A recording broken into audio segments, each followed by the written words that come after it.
incredible. Let me give you the bad news.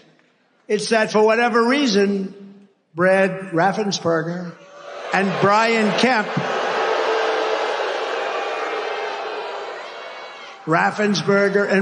Kemp, your governor, who I got elected, by the way. If it wasn't for me, he would not be your governor. I think everybody knows that. He's a very disloyal person, isn't he? Very disloyal. But these two are doing everything possible. Plus, your attorney general would like to see him show up and do something. Right? I mean, look at the love and adulation and applause, because this is like a poll. This is like a poll. We have thousands of people. That's better than going out and paying $500,000 to have some pollster go out and poll 212 people. Look at this. Look at the love they have for Janice. That's what people want. They want to have honest elections and they want to have strong borders. You know? Very simple.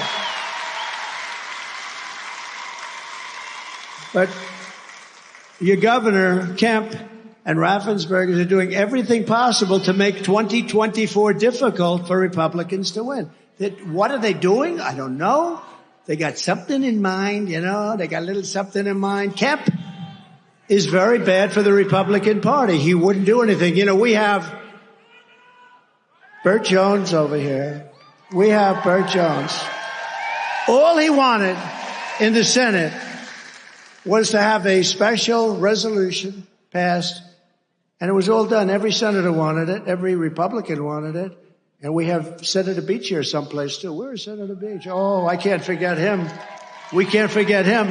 A warrior, you know that, and many others in this group. But all they wanted was to have just a special. We want to go over the election. We want to look because there's too many things. And the governor wouldn't sign it. And I knew he would because I got him elected. I sent a young guy over to his office. Would you please have him sign this? And the kid came back. He said, sir, he won't sign. Of course he will. I got him elected. Give me a break. Of course he will. No, he wouldn't. And then I said, well, go back over. Tell him it's for me. It's a good thing, not a bad thing. They want to look into possible election fraud. Wouldn't you say, Senator, that's a good thing, right? They want to look into election fraud. Comes back. Sir, I said it was for you. This was a few years later after I won him the election. Don't forget, I endorsed him. And you had a very good man, Casey Cagle, your lieutenant governor. He was going to win easily. And David Perdue, where's David? I love David, but that was his only mistake. He said, sir, would you endorse a friend of mine, Brian Kemp? I said, who's Brian Kemp? He said, he's a friend of mine, sir. And Sonny came too. This was probably the only mistake of David's life. That was a beauty, David. Thanks, David. I appreciate it. And I endorsed this guy. He was like way down on the list. He was doing terribly. And he immediately, you know, my endorsement means a lot, and I'm very careful with it. And I endorsed him, and he won in a landslide. And then he said, I can't beat Stacey Abrams. I can't beat her. She's going to be too tough. And she felt that too, by the way. She still feels it. You know, she's constantly saying she won the election. She can say it, but I'm not allowed to say it. I'm not allowed to say it. And Michaela, I love you, Michaela. I'm in love with Michaela. Please explain that to Melania. Please explain that to our First Lady. You're fantastic. Now, you are a special person. But I endorsed him, and then she said, I can't beat Stacey Abrams. He said that, and his wife said it too. I said, well, you won the nomination, so let's do some big rallies. And I did them out at an airport, massive rallies, 55,000 and 52,000. There may have even been a third, I don't know. I remember 2 monster rallies. And I said, you're going to win. He said, I don't think so, sir. I said, no, you're going to win. I'm telling you, I can tell the vibe of the people. I'm like, I think, David, 287-0 in the last 12 months with endorsements. People respect my endorsement, and I respect them, and I love them. I love them. But so I did these 2 big rallies, and he won. He did win. He won by like 2%. And his wife looked at me and said, thank you, sir. We'll never, ever be able to repay you for what you did. You got my husband the nomination, and then we beat somebody who was unbeatable. You know, she was, in theory, unbeatable. She was the hottest politician in the country at the time. Democrat politician, I would say I was hotter because I was president. So I was out of number. I'm only kidding, Marjorie. I'm only kidding.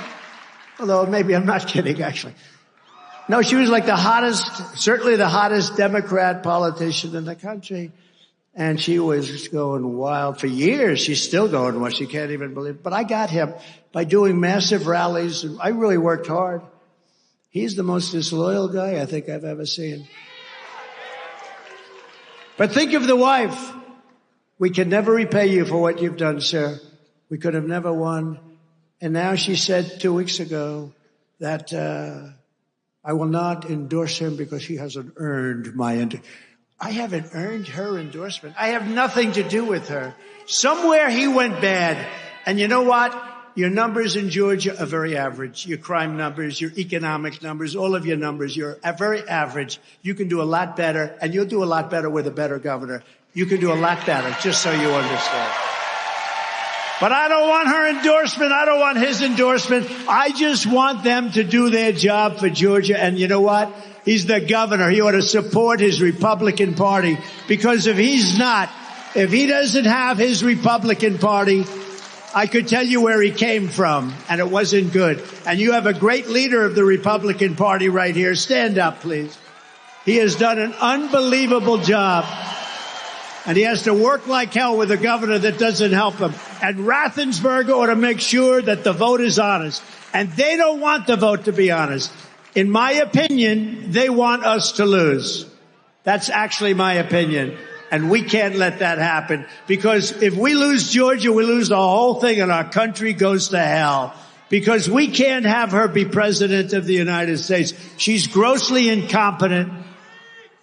We can't let that happen. Hey guys, thanks for watching. If you enjoyed this video, leave a like and consider subscribing for more unfiltered news from Mr. News. I'll see you in the next video.